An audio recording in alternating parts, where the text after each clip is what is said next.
조금 무거운 이야기 하면서 시작할게요. 학력 격차가 굉장히 큽니다. 현재 우리나라는 어느 정도냐면 서울대 입학생 수시 정시 합쳐서 출신 학교를 뽑아봤어요. 일반고 한 1600개 정도 있습니다. 약 절반이 일반고 출신이에요. 나머지 한 100개 정도 됩니다. 걔들이 또 절반이에요. 1600개 대 100개, 16배 더 많은데 서울대 합격자는 반반이에요. 수능만 놓고 보면, 즉 실력 순서대로 뽑았다고 하면은 이게 5대5가 아니고 특목고 자사고 애들이 70% 80% 점령할 겁니다.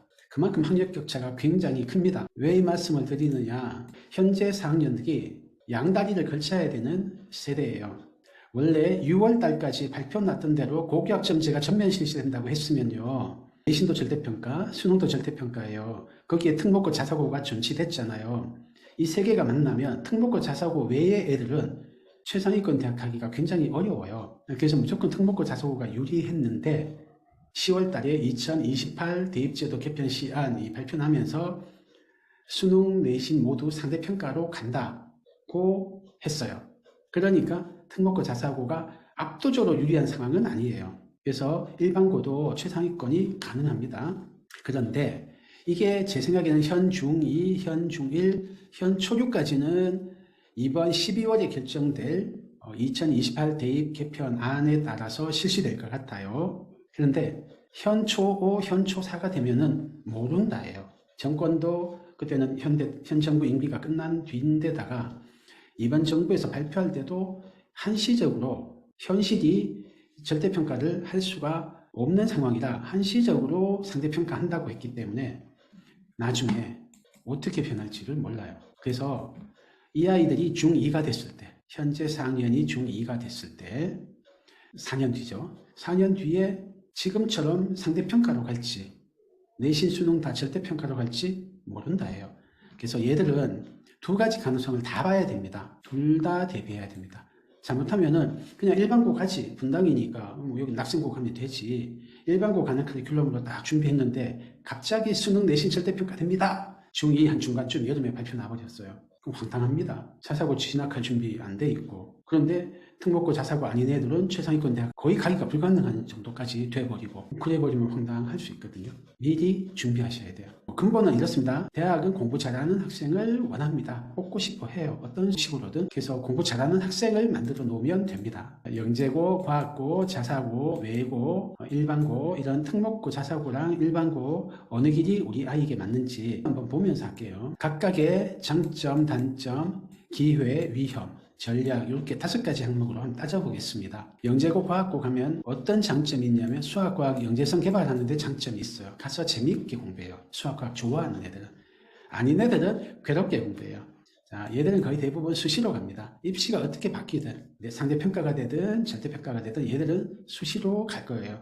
그리고 수시에서는 확실히 유리합니다. 커리큘럼 자체가 다른 고등학교 유형하고는 비교가 안 되게 넘사벽으로 좋습니다. 프로그램만 봐도 얘가 영재고 출신, 과학고 출신인 게 확 드러나요. 대학교 2학년 수준을 막 배우니까. 단점은 수학과학을 거의 압도적으로 많이 공부하니까, 그것도 대학교 수준으로 많이 하니까 머리가 똑똑하다 하더라도 수학과학을 그닥 좋아하지 않는 학생, 그냥 학습하는 걸 좋아하지 연구하는 걸 좋아하지 않는 학생한테는 안 맞아요. 그래서 연구 성향 약한데 그냥 똑똑한 애들이 가서 괴로워하는 수가 꽤 있습니다. 그 다음에 의대 갈 때 불리합니다. 지금도 불이익을 주고 있고요. 점점 심해질 겁니다. 그래서 지금 영재고 가서 의대 가야지 하면은 지금보다 더 불이익이 많을 것으로 예상되니까 노선을 잘 생각하십시오. 그 다음에 얘들은 수능 공부를 안 하기 때문에 재수하는데 불리합니다. 근데 수능이 절대평가로 바뀌면 이 불리함은 사라지는데 앞으로 어떻게 될지 모르겠어요. 자, 찬스, 기회는 취업에서 이공계 우대하는 게 점점 많죠. 문과는 이제 문송합니다. 문과라서 죄송합니다 하는 수준이니까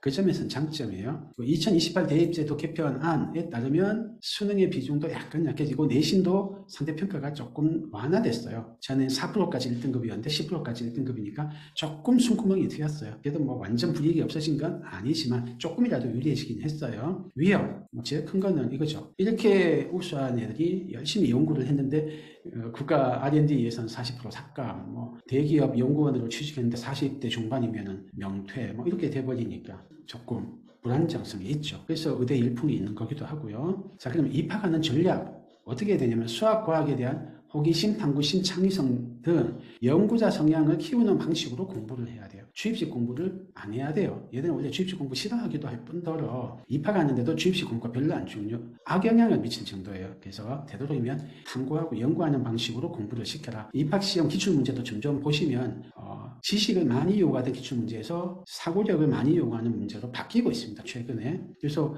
KMO나 물리올림피아드, 화학올림피아드 안 했던 애들 중에 영재고 합격자들이 나오고 있어요. 그리고 오로지 영재고만 할 거야 해서 KMO 한 2년 시험 치고 영재고 준비하고 하면은 중1 5월달 KMO, 중2 5월달 KMO, 화학올림피아드, 물리올림피아드, 중3 때 KMO, 영재고 입시 이렇게 한 3년을 완전 올인해버리면요. 수업 시수가 어떻게 돼 있냐면 주 7회 수학 과학이에요. 원래 KMO 할 때 주 6회 수학, 주 1회 과학, 뭐 다른 올림피아드 할 때 좀 비중이 변하는데 수학 과학만 주 7회 새벽 1시까지 합니다. 대부분의 학원이. 지리지는 아니었는데 대부분의 학원이 그렇게 해요. 그러니까 수학 과학 외에는 한 2, 3년 동안은 공백이 생깁니다. 독서도 약하고요. 영어도 약하고요. 그래서 떨어졌을 때 밸런스가 깨져서 입시에 불리할 수가 있어요. 게다가 진도도, 과학은 진도를 많이 나가는데 수학은 진도를 안 나가거든요. 수학 진도도 손해를 봐요. 딴 애들은 미적까지 다 끝내고 입학할 때 얘는 수학 상하, 뭐 끼케야 수원 현재 과목으로 그 정도까지만 공부하고 영재고 입시를 하니까 나중에 일반고를 가거나 자사고를 갔을 때 바빠요. 밸런스 너무 많이 깨지면 안 돼요. 자, 영재고 라인 이런 특징이 있습니다. 자사고, 외고, 국제고, 갑반고가 뭐냐 하면은 교육특구에 있는 일반고, 뭐 낙생 이런데, 아니면은 지방인데 비평준화 지역이 있어요. 시험 쳐서 선발권이 있는 곳. 그래서 그런 명문고를 갑반고라 할게요. 거기는 수시도 할 수 있고 정시도 할 수 있어요. 둘 다 할 수 있어요. 재수도 가능해요. 왜냐하면 학교 다니면서 수능도 공부하니까. 그리고 자사고도 문과가 있고 외고 국제고는 당연히 문과고 갑반고도 문과가 있죠. 그래서 문과 성향인 학생도 요 노선을 갈 수 있습니다. 단점은 상대평가니까 아직까지는 내신이 불리해요. 그래서 페널티, 역 프리미엄이 있어요. 일반고랑 붙으면 실력으로는 훨씬 잘하는 학생인데 대학 입시는 못 나와요. 내신이 나빠서. 그래서 감수를 하셔야 돼요. 그래서 여기 자사고나 이런 데 갔는데 가서 성적이 하위 3분의 1이 될 것 같다. 뭐 중위권까지는 괜찮은데 하위권이 될 것 같다면은 진학한 게 꼭 유리한가 한번 생각해 봐야 됩니다. 연합 분위기 좋아서 장점도 있는데 내신 경쟁에서 좀 눌렸을 때 기세도 죽고 입시에도 많은 불이익이 있어요. 수능으로 이걸 다 만회해야 되니까 좀 바빠요. 기회, 학생부 종합전형 비중이 높아지는 중이에요. 고교학점제가 전면 실시되면 당연히 높아지고요. 아니더라도 높아져요. 2028 10월달에 발표한 대입 개편안에 따르면 그래도 내신 경쟁이 상대적으로 좀 완화됐으니까 아직은 좋은 기회예요. 조금 더 플러스 알파가 됐어요. 위험, 특목고 자사고 유리하다고 하니까 입학 경쟁력이 올라갔어요. 그래서 입학하기 어려운 위험이 있고요. 여전히 상대평가입니다. 내신이. 그래서 하위권은 생각해라. 여기 가면은 내신 경쟁이 굉장히 치열하니까 교과 수학을 깊고 탄탄하게 해야 돼요. 영재고, KMO 이런 과학고 가는 애들은 한 85점, 90점이면 오케이. 나머지 10점을 위해서 막 열심히 안 해요. 이제 자사고나 갑반고, 국제고 뭐 이런 특목고 라인에 가면은 내신 1점을 위해서 예를 들면은 97점일 때랑 100점일 때랑 등급이 한 등급이 차이 날 수가 있어요. 2, 3점을 위해서 공부량이 2배로 늘어나는 걸 감수할 수 있어야 돼요. 다르죠. 영재고는 깊이 파는 게 메인이고 여기는 딸딸딸해서 정말 점수 올리는 게 목표예요. 그래서 교과 수학을 100점 맞을 각오로 공부하는 이 힘을 길러야 돼요. 그래서 강인하고 치열해야 돼요. 정말 치열해야 되고 공부량도 엄청나게 많아요. 그다음에 수시를 가서 대비해야 됩니다. 수능으로 가는 게 너무 어렵기 때문에 수시에서 가야 되는데 그러려면 수행평가라든지 각종 학생부 종합전형에 필요한 스펙들을 만들 활동이 필요해요. 조국 사태 이후에 부모 찬스를 할 수 있는 외부 활동은 많이 줄었지만 교내 활동, 그 중에서도 수업하고 교과 수업하고 관계된 활동은 비중이 많이 늘었어요. 그래서 그거를 준비하는 게 바빠요. 중간고사 치고 돌아서면 수행하고 돌아서면 기말고사고 그런 식이에요. 그래서 선행진도 나갈 시간이 잘 없거든요. 그래서 시간을 미리 벌어놔야 돼요. 수학, 과학, 공부량이 굉장히 많으니까 미리 좀 해놔야 돼요. 어느 정도냐? 고등학교 2학년 올라갈 때쯤 수능 치면은 1등급 근처가 나오게 만들어놔야 돼요. 최상위권은. 뭐 그 정도 아니면 모르겠는데 최상위권 1% 안쪽을 생각하는 사람들은 그렇게 해야 돼요. 자, 일반고. 일반고는 가장 장점이 내신이 유리하다요. 이게 작은 전자 같은데 굉장히 큰 장점입니다. 자기 실력으로는 절대 스카이 못 가는 애들이 스카이를 갈 수 있는 유일한 길입니다. 수능으로는 못 가거든요. 수능은 너무 어려워요. 그런데 수능으로는 절대 못 가는 대학, 한 2레벨 위의 대학도 내신으로 갈 수 있어요. 게다가 의대 같은 경우는 지역 인재 전형이라는 게 한 40% 가까이 뽑기 때문에 내신이 정말 중요합니다. 근데 그 내신에서 유리해요. 많이 유리해요. 단점, 일반고는 대부분 학생부 종합전형을 지도할 역량이 부족합니다. 학교 중에 그거를 상위권 학종으로 준비하는 애들이 없기 때문에 노하우도 적고 걔들을 위한 프로그램도 많이 개설할 수가 없어요. 그리고 수업 중에 뭐 자거나 떠드는 애들이 꽤 많아요. 분당만 해도 많아요. 한 3분의 1은 공부 포기한 애들이거든요. 분당만 해도. 딴 지역은 모르겠습니다. 의대 정원이 한 1000명에서 2000명 더 늘 것 같아요. 이게 찬스입니다. 아마 이렇게 되면 지역 인재 전형도 늘고 학교장 추천 전형 같은 교과 전형 비율도 늘 거니까 상위권 숨통을 트일 거예요. 지역 인재 전형이 40%인데 그보다 좀 더 늘 가능성이 있어요. 그다음에 학교장 추천 전형도 늘 가능성이 있어요. 이런 것들이 일반고의 기회입니다. 하지만 이게 고교점 때 전면 실시되면은 다 절대평가로 바뀌어버리니까 일반고의 메리트이 없어져 버려요. 내신 하나 유리한 건데 내신의 장점이 절대평가되면서 없어져 버리니까 일반고 가야지 하고 일반고만 준비하면 절대 안 됩니다. 그래서 위험이 특목고가 많아지고 지역의 특별한 일반고, 예를 들면 공주 한일고, 공주 사대부고, 양서고 뭐 이런 식으로 선발권을 가진 일반고를 더 많이 확대할 가능성이 있어요. 그렇게 되면 그냥 일반고는 위험합니다. 자, 2028 대학 개편안도 내신 강도를, 경쟁 강도를 줄이고 수능도 조금 줄였기 때문에 일반고한테는 약간의 위험 요소예요. 자, 내신이 거의 유일한 진학수단이에요. 상위권에서, 최상위권에서 스카이급이나 뭐 그 근처급은 내신이 유일합니다. 수능을 못하거든요. 그러니까 여기도 내신 1점을 위해서 목숨 거는 게 필요해요. 그리고 이제 일반고 가는 애들이 미리 공부 양을 많이 확보 못하고 가는 수가 많아요. 근데 고2가 되면 이과 기준으로 수학이 한 서너 배가 늘어나요. 고1 때까지 하던 수업 시수보다. 과학도 몇 배가 늘어나요. 갑자기 수학과학의 양이 한 4배 가까이 확 늘어납니다. 서너 배가. 4배 정도 되겠다. 과학까지 다 합치면.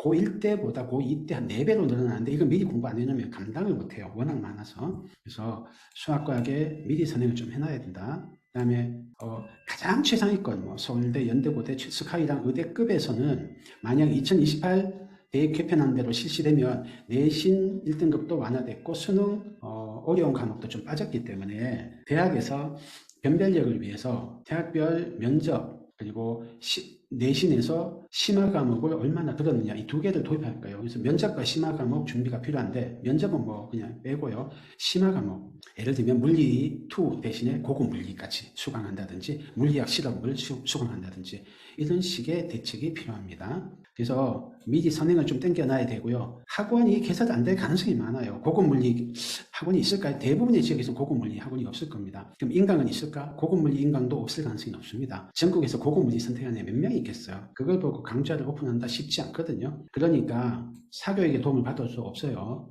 혼자 공부하는 능력을 미리 좀 길러놔야 됩니다. 자, 이런 걸 종합적으로 판단하셔서 우리 아이가 어느 길을 가면 좋겠다 두루두루 판단하시면 좋을 것 같아요. 예비 5학년 수학만 말씀드릴게요. 로드맵 아직도 저는 국어가 가장 중요한 것 같아요. 예비 5학년도 국어가 모든 학습의 기초 체력입니다. 특히 언어 사고력 이게 너무너무 중요하고 독해력 너무너무 중요해요. 그래서 비판적 독서 많이 하고 비문학 독서 많이 시켜주시고 뭐 논술이나 디베이트 꼭 해주세요. 사고력 수학은 5학년 때 해도 되고 안 해도 되고 어떤 학생 예를 들면 수학 멘탈에 상처가 너무 많다 아니면 특정 수학 능력이 너무 약하다 그래서 교과 수학에서는 그거를 극복할 수가 없다 하는 학생은 사고력 수학을 하세요. 근데 그 외의 학생이면 필수는 아닌 것 같아요. 문제결력 수학 뭐 이걸 시중에서는 사고력이라고도 하는데 필지 수학 1031 팩토 3% 뭐 이런 것들은 필수입니다. 꼭 병행하십시오. 얘가 교과 심화 문제집보다 가성비가 훨씬 높아요. 이거 자세한 거는 저희가 문제 해결력 설명회에서 한번 했기 때문에 그 영상을 참고하십시오. 유튜브에 올려놨습니다. 사춘기가 오기 전에 공부 습관 잡을 마지막 기회입니다. 5학년 1년이. 5학년은 언젠가는 이 학생들 사춘기가 많이 옵니다. 남학생들은 6학년 때쯤 사춘기 오고 늦은 애는 중학교 때 오는데 사춘기가 온 다음에 여러분이 외부에서 이 학생의 공부 습관을 잡아줄 방법은 없습니다. 진실의 순간이 옵니다. 그 전에 한 1년에서 1년 반 공부 습관 만들어주는 기간이 필요해요. 습관이 뭐 한두 달 사이에 안 생기거든요. 막 여러분이 훈계하고 설득하고 뭔가 깨달음을 얻어서 맞아 해야지 해도 작심삼일입니다. 안 돼요. 다이어트 성공률이 얼마나 낮은지 여러분 아시잖아요. 다이어트 성공률 너무너무 낮아요. 암 치료율보다 낮다고 해요. 공부도 그런 게 있어요. 그래서 공부 습관은 어릴 때 부모가 자의반 이렇게 타의반 좀 좌우할 수 있을 때 잡아주십시오. 그러면은 나중에 습관 잡힌 채로 사춘기 맞으면 괜찮아요. 공부하면서 방황합니다. 근데 안 그러면은 막 다치면서 공부는 잘 못하면서 방황해요. 그러면은 꿈이 바뀝니다. 공부 안 하는 쪽으로 꿈이 바뀌어요. 자, 교과 수학 지금 어떤 학원을 다니시는 분 또는 안 다니시더라도 학원으로 왔을 때 어떤 반, 예를 들면은 뭐 위에서 5번째 반이다. 현재 레벨이. 보통 교과 수학 학원은 반편성을 진도별로 하거든요. 그래서 그 정도인데 이렇게 가면 그 진도에 따라가는 코스가 있어요. 1년, 2년, 3년 지났을 때 어디에 도착한다가 있는데 그 레벨을 못 올라갑니다. 레벨을 올리기엔 겨울방학이 정말 좋고요. 지금이 좋습니다. 왜냐하면 아직은 초등과정이거나 중학교 1학년, 2학년 이렇게 좀 공부 부담이 적은 구간을 학습하고 있기 때문에 좀 빠르게 따라가기가 쉬워요. 근데 고1 거 할 때 급하게 남들 한 2년 걸리는 거를 난 석 달 만에 따라잡는다. 이거 어렵거든요. 그래서 그나마 공부 부담 적은 이 시기에 열심히 겨울방학 때 해서 한 레벨이라도 올리시길 권합니다. 집에서 혼자 공부하는 학생이라도 레벨을 좀 올리십시오. 근처 대형 학원이나 공신력 있는 학원, 믿을 만한 학원 가서 테스트를 좀 보세요. 그래서 우리 아이 현재 수준을 좀 가늠을 하고 하시고요. 테스트 보기 어려운 분이면 진도 따라 좀 다른데 전국 단위 시험이 있어요. 예를 들면은 중학교 과정이 끝난 학생이라면은 고1 3월 전국 학력평가가 있어요. 이게 중학교 정보미가 나오거든요. 그거로 시험을 쳐보면 상대 등급이 나옵니다. 전국 고1이 다 치는 거니까. 그런 식의 전국 단위 시험을 이용하셔도 괜찮습니다.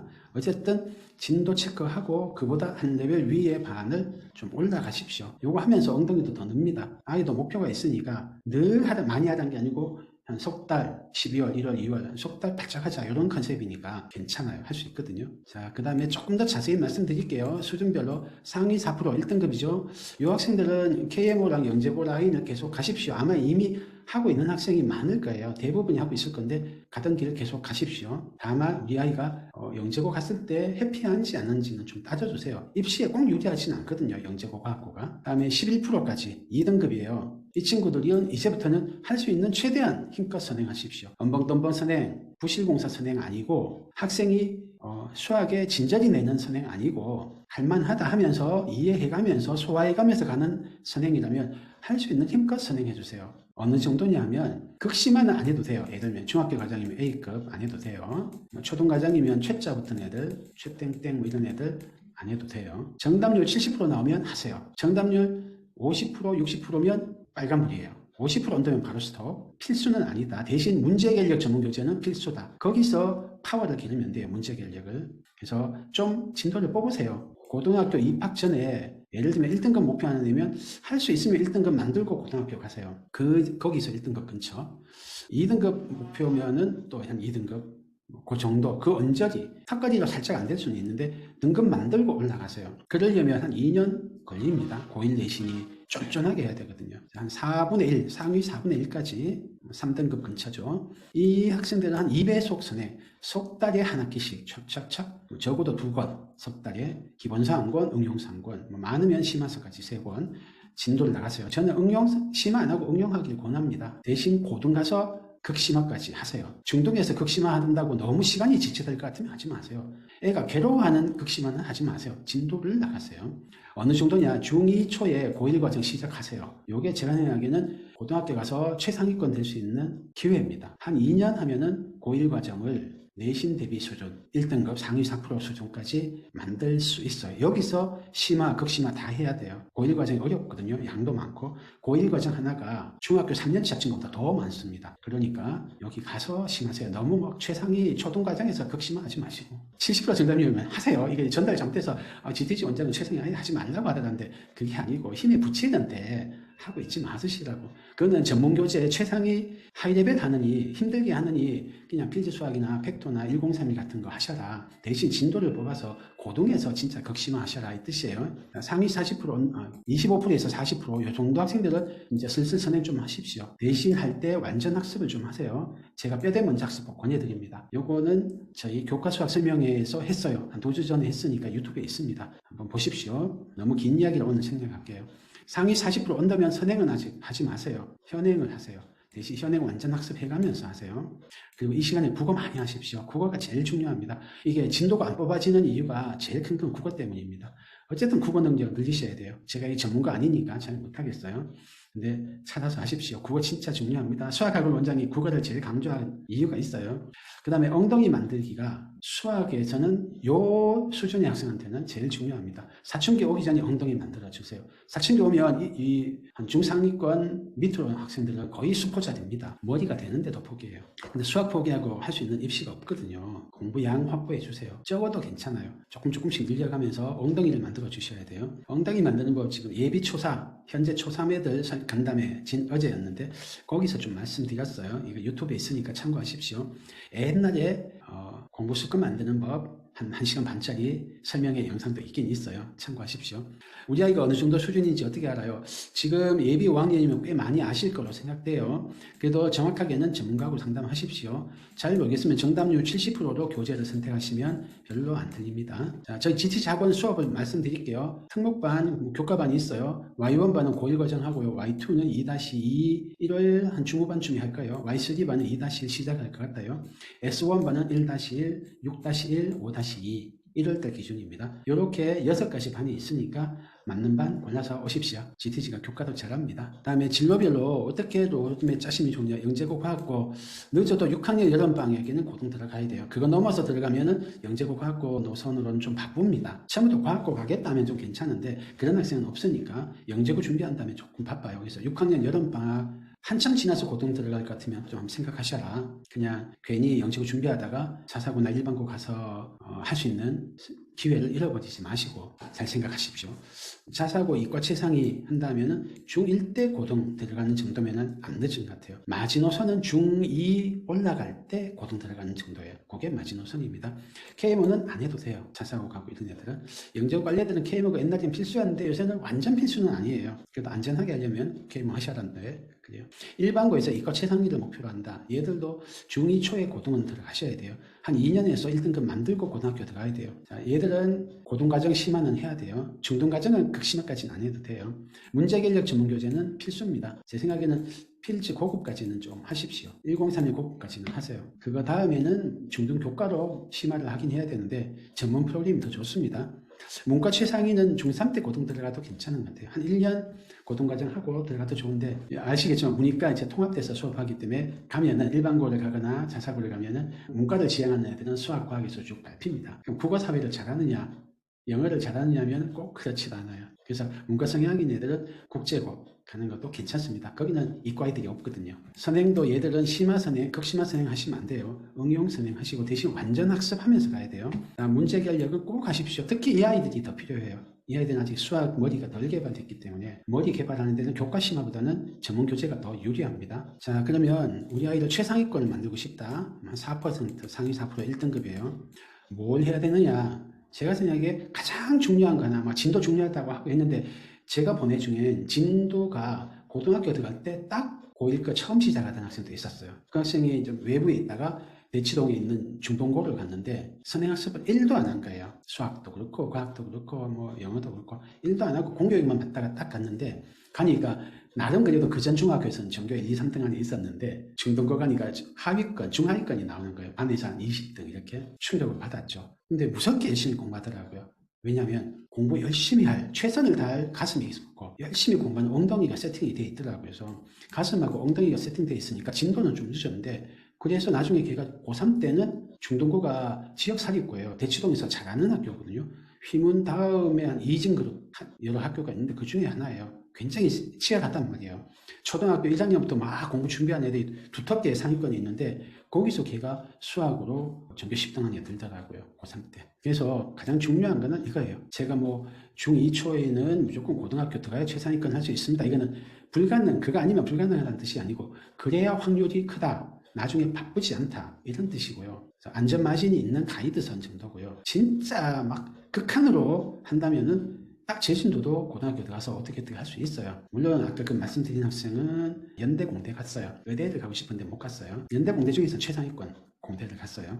그 친구도 아마 1년만 일찍 공부 시작했으면 충분히 자기가 원하는 대학 갔을 거예요. 그 정도로 열심히 하고 그 상승세를 봤을 때는. 두 번째는 혼자 공부하는 능력, 그거의 바탕에는 독해력하고 혼자 공부해본 경험, 이 두 개가 필요합니다. 혼자 공부해본 경험이 왜 필요하냐면 자기를 컨트롤해야 돼요. 어릴 때는 부모가 강제로 공부시킬 수 있는데 사춘기 지나서부터는 안 되거든요. 근데 자기도 공부를 앉아보면 놀고 싶고 엉덩이가 들뜨기 때문에 혼자 공부를 쫀쫀하게 치열하게 많이 하기가 쉽지 않아요. 그래서 그거를 자기한테 맞는 공부법을 알고 공부 양이나 공부 질을 늘리고 깊게 만드는 데는 한 2년은 걸리는 것 같아요. 그래서 그거를 고등학교 들어가기 전에 만들고 올라가야 돼요. 왜냐하면 고등학교는 중학교 시험과 다르게 고등학교 1학년 1학기 첫 중간고사부터 바로 실전이거든요. 수능이랑 똑같단 말이에요. 내신 성적 하나하나가 다 입시에 반영되니까 그냥 고3 때 수능이 있는 게 아니고 1학년 1학기 중간고사가 수능이다 생각하고 그 전부터 공부하는 경험을 쭉 쌓아야 돼요. 아니면은 고등학교 가서 좀 늦어요. 그 다음에 고교학점제가 될 수도 있고 그러면은 내신 절대평가 되니까 이런 것들 중요하고 지금도 중요합니다. 발표, 토론, 프로젝트 같은 거. 그래서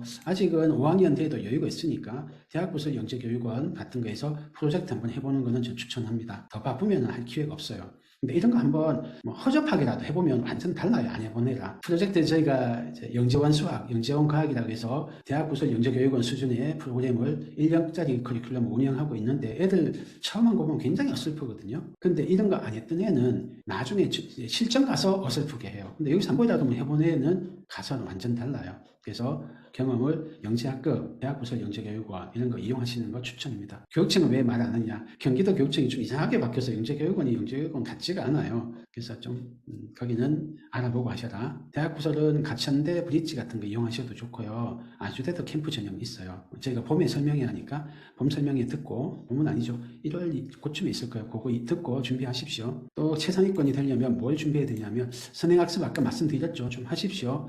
여러분이 수학과학만 선행이라고 생각하시는데 국어도 선행이에요. 사실은 영어도 선행이고 근데 얘들은 당연히 선행을 하니까 선행이란 말도 없죠. 독서도 선행이란 말도 없죠. 근데 얘들 다 선행이에요. 제 생각에는 대학교 수준의 독서력을 갖추시면 좋습니다. 대학교 2학년 수준, 적어도 전공 서적을 읽고 이해하고 공부할 수 있는 수준을 만들어 놓으셔야 돼요. 다음에 학습 방법을 배워야 돼요. 특히 지식을 축적하는 능력, 수학을 예를 들면요. 수학은 개념 원리가 중요하다 하시고 백지 테스트도 하고 그러시는데 여러분이 아시는 개념 원리 예를 들면 로그 하면 뭐다 그거에다가 기본 예제 그다음에 정형적인 응용 문제 센수학으로 치면은 B 단계까지가 요까지가 개념이에요. 그러니까 개념의 양이 이 기본 예제랑 응용 문제까지 하면은 굉장히 폭발적으로 양이 늘거든요. 그래서 어느 정도냐면 초등학교 6년 동안 배웠던 개념 원리보다 중학교 1학년 1학기 때 배우는 개념 원리가 어쩌면 더 많고요. 9년 동안 초1부터 중3까지 9년 동안 배웠던 개념 원리보다 고등학교 1학년 1학기 수학 4항에 있는 개념 원리가 어쩌면 더 많습니다. 그 정도로 지식이 폭발적으로 늘어나거든요. 자, 7세, 1학년, 2학년, 3학년, 4학년 이럴 때는 능력 개발에 좀 더 치중을 하는 시기예요. 그런데 상위권 노린 애들은 이제부터 이제 중등과정 공부 들어가고 고등 들어가기 시작할 텐데 점점 지식의 양이 폭발적으로 느니까 그 지식을 자기 거로 소화하는 그 능력을 길러야 돼요. 근데 수학은 그 방법을 잘 안 알려줘요. 학원에서. 어떻게 하냐면 문제를 그냥 마구잡이로 많이 풀려요. 정리라는 게 없어요. 많이 풀다 보면 중학교 수준은 머리가 그냥 다 들어오거든요. 체계가. 그래도 양이 안 많으니까. 고1도 어쩌면 들어와요. 그러니까 중고등학교 내신 수학 하시던 분들이 주로 초등학생들 교과 선행을 맡으시니까 양으로 그냥 조져요. 저절로 암기가 될 때까지. 근데 그렇게 하면은 고2, 고3 과정 올라가면서 폭발적으로 지식의 양이 증가할 때 처리를 잘 못해요. 그래서 수학 공부할 때 어떻게 이 지식을 머리에 체계화하는지 해야 돼요. 이거에 대해서는 저희 교과서 공부법에서 자세하게 설명드렸습니다. 수능 출제 기관이 어떻게 가이드를 제시한 것을 가지고 자세하게 했으니까 그거 참고하십시오. 어쨌든 다른 과목은 모르겠지만 수학에 관해서는 이제부터는 지식을 어떻게 내 거로 만드는지에 대해서 학습 방법을 배워나가야 돼요. 금방 안 돼서 그래요. 그리고 다른 과목이지만 국어나 이런 과목을 위해서는 디베이트 강추합니다. 이렇게 디베이트를 하면서 우리 뇌가 날카로워져요. 머리가 팽팽 돌아가거든요. 그 경험을 해야 돼요. 멍청하게 그냥 아무 생각 없이 글을 읽는 거랑 질문을 던지고 그 질문에 답을 하기 위해서 찾아가면서 읽는 거랑 완전 천지차입니다. 근데 그걸 강제로 질문을 던지고 그 질문에 답을 찾아가면서 정보를 흡수하고 정리하는 그 경험이 디베이트에서 제공돼요. 우리 인간은 딱 공격을 받잖아요. 그거 왜 그런데요? A가 맞지 않아요? 이렇게 하면은 아니야, B가 맞죠. 이유는 이러면 막 생각하거든요. 그래서 디베이트 강추합니다. 근데 디베이트는 너무 비싼 수업이에요. 시간이나 돈이나 기회나. 그래도 강추합니다. 할 수 있으면. 특목 입시 일단 전과목 A 받아야 돼요. 자사고를 가거나 외고를 가거나 국제고를 가거나. 근데 A는 쉬워요. 한 30-40%가 A를 받으니까. 관건은 면접입니다. 영재고 과학고는 아니에요. 거기는 지필고사 있어요. 근데 자사고랑 국제고 외고는 면접이 핵심이에요. 그래서 그거는 독서랑 디베이트로 준비하십시오. 그래서 자사고 준비하거나 국제고 준비하는 학생은 광범위한 독서, 그리고 디베이트 강추합니다. 마지막으로 제가 여러분한테 드리고 싶은 말씀이에요. 자, 입시는 학생이 못해요. 부모님이 하셔야 돼요. 어떤 학교 가자. 그 다음에 이런 거 준비해야 그 다음 지나가는데 유리해. 이런 거는 부모님이 좀 해주셔야 돼요. 학생이 그 정도 정보력도 없고 돈이라든지 이런 여러 가지를 고려해야 되기 때문에 좀 어려워요. 그리고 세상이 어떤 식으로 전개될 거다. 미래에 대한 예측까지 있어야 되니까. 그래서 입시는 부모가 챙겨야 돼요. 그런데 공부는 학생이 해야 돼요. 조금만 더 볼게요. 여러분, 부모는 강력한 환경입니다. 유전을 물려주고 이런 것도 있죠. 근데 가장 중요한 환경이에요. 이게 무슨 의미냐면 예를 들면 여러분이 열심히 사는 거를 선선수법하고 있다. 그럼 아이도 그렇게 갑니다. 여러분이 수학 재밌지. 야, 옛날에 수학 공부할 때 재밌더라. 이렇게 말하는 부모하고 야, 수학 힘들지. 그래, 근데 대학 가려면 열심히 해. 이런 부모하고 이거 어떻게 느끼겠어요? 똑같은 힘듦이라도 힘든데 내가 암벽 등반 재밌잖아요. 악기 연주 재밌잖아요. 근데 그게 안 힘든 건 아니잖아요. 게임도 힘들단 말이에요. 왜냐하면 너무 시시하면 재미가 없으니까. 게임도 난이도가 달랑마랑하게 좀 어렵게 유지한다고요. 다 힘들거든요. 근데 그 힘든 거에 대해서 부모가 재밌지 이렇게 하는 분하고 먹고 살려니까 억지로 일한다 다르잖아요. 그래서 여러분이 좋은 본이 되셔야 돼요. 자, 여러분이 학벌 자산을 물려주고 싶으시죠? 그래서 이렇게 투자도 하고 설명회도 듣고 하시는 분이 많으세요. 학벌 자산 중요하죠. 그런데 그거보다 더 중요한 건 제 생각에는 능력 자산입니다. 학벌이 좀 떨려져도 좋은 능력이 있으면 사회에서 그 뒤집어지기도 하잖아요. 근데 더 좋은 거는 태도 자산 같아요. 예를 들면은 능력도 좀 약해. 형편이 안 돼서 공부도 많이 못했어요. 근데 진짜 전심전력을 다해서 최선을 다하는 태도를 가지고 있다고 쳐요. 뭐를 지혜롭게 생각해서 판단하는 그런 태도를 가지고 있다고 쳐요. 그릿 같은 끈기, 투지가 있다고 쳐요.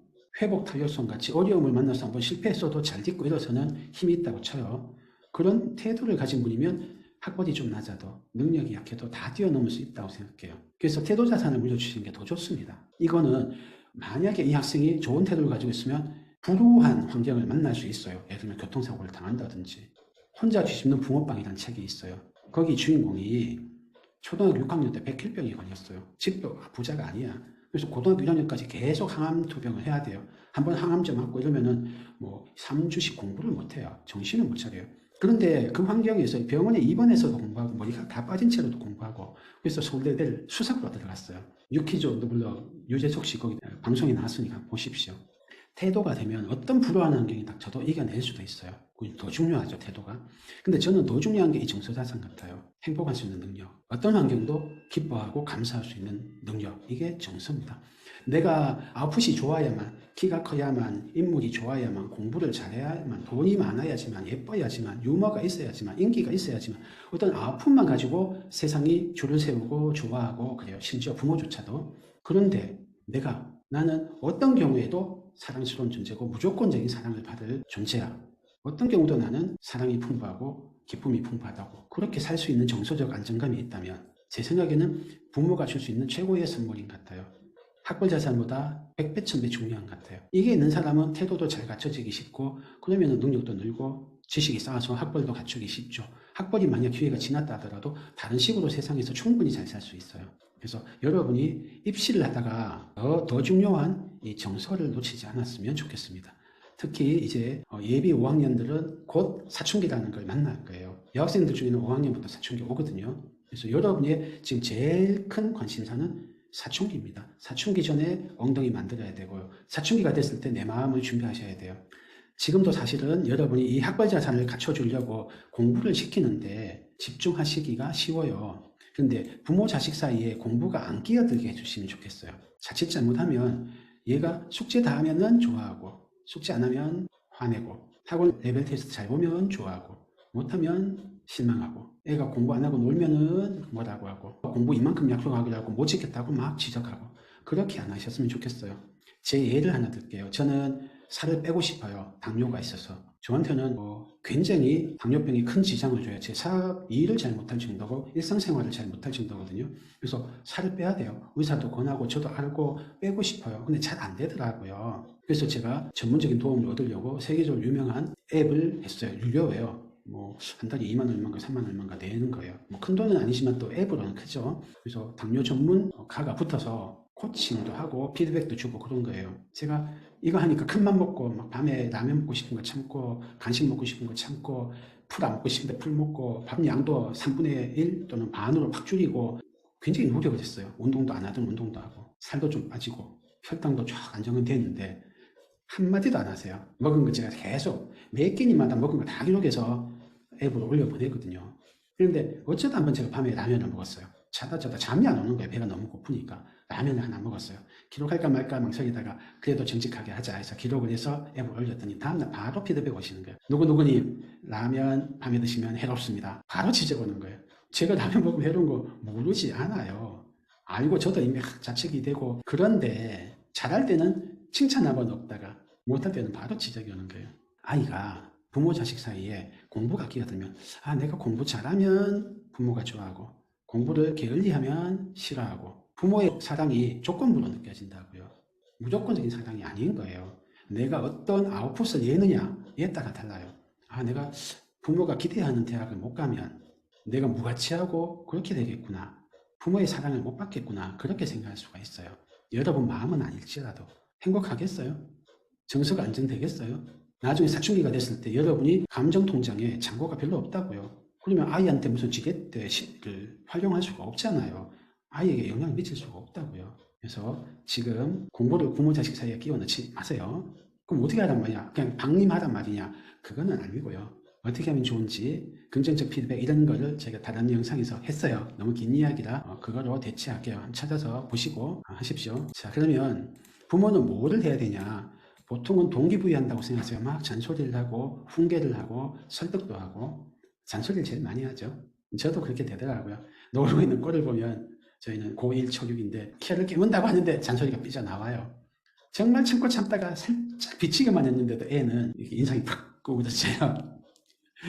그래서 동기부여 하느라고 애가 모르는 것 같으니까 잔소리를 하든 훈계를 하든 뭐를 하시는데 요 시기가 아닙니다. 사춘기 오기 전에 동기부여는 충분해요. 제가 살 빼고 싶었어요. 더 안 해도 알아요. 다만 어떻게 해야 될지 내가 나를 컨트롤 못할 뿐이거든요. 습관을 설계해서 습관을 세팅해 주시는 게 필요해요. 이게 여러분이 하셔야 될 거고, 그래서 습관 세팅하는 법을 연구를 하셔야 돼요. 이것도 제가 이제 설명해 했었는데 한 1년 넘었으니까 유튜브에서 찾기가 좀 어려우실 수 있어요. 제가 체력이 좋으면은 사고력 설명했고 교과서학 설명했거든요. 그래서 이제는 동기하고 습관, 가슴하고 엉덩이죠. 이 설명을 하려고 했는데 체력이 제가 너무 비실거려서 언제 할지 모르겠어요. 요 연구를 하셔야 돼요. 지금은 잔소리 할 때가 아니고 습관 설계하고 습관 세팅해 주실 때다. 이게 마지막 기회입니다. 5학년이. 그 다음에 아이에게 자율성을 주시는 게 중요해요. 이게 부모 자식 사이에 공부가 안 끼어드는 거예요. 자기가 선택할 수 있게. 어렵죠? 놀려고 할 것 같은데 아무것도 안 할 것 같은데 그래요. 이건 조금 연구가 필요합니다. 근데 이런 건 알아두십시오. 게임이 재밌는 이유는 자기가 이것저것 선택할 수 있어서 그렇다. 그 재밌는 게임조차도 여러분이 지금 공부시키듯이 아이에게 시키면 그 게임 안 할 겁니다. 자율성이 없어서 그래요. 실패할 권리 믿어주기. 못할 것 같고 막 물가에 내는 애 같은데 그렇지 않다. 좀 실패해야 돼요. 사실은. 나한테 맞는 거 찾아갈 때까지. 여학생 예를 들면 처음부터 화장 참 예쁘게 잘 못하잖아요. 어색한 화장하고 옷차림도 패션이 금방 막 그 패션 피플처럼 안 되잖아요. 근데 그렇게 하면서 늘린다고요. 공부도 똑같아요. 하다가 못하다가 해요. 제가 그 라면 먹고 이런 부정적 피드백 몇 번 받고는 안 되겠다 해서 끊었어요. 나 같은 의지박약은 도저히 저거를 못하겠다 하고 끊었어요. 그리고는 달리기 앱을 깔았어요. 무료 앱이에요. 그 앱은요. 제가 달리기 1분 하면은 잘했어요. 도장을 꽝 찍어줘요. 목표가 30분 연속 달리기였는데 그래서 2분 달리고 3분 달리고 점점 늘 때마다 도장 찍어줘요. 제가 약속한 날이 수요일인데 수요일 안 했어요. 한 번도 잔소리 안 해요. 한 일주일 있다가 돌아와서 달리기 하면 또 도장 꽝 찍어줘요. 근데 그 도장이 뭐라고 그 긍정적 피드백 때문에 제가 달리기 하게 돼서 나중에는 100분 달리기까지 늘었어요. 긍정적 피드백으로.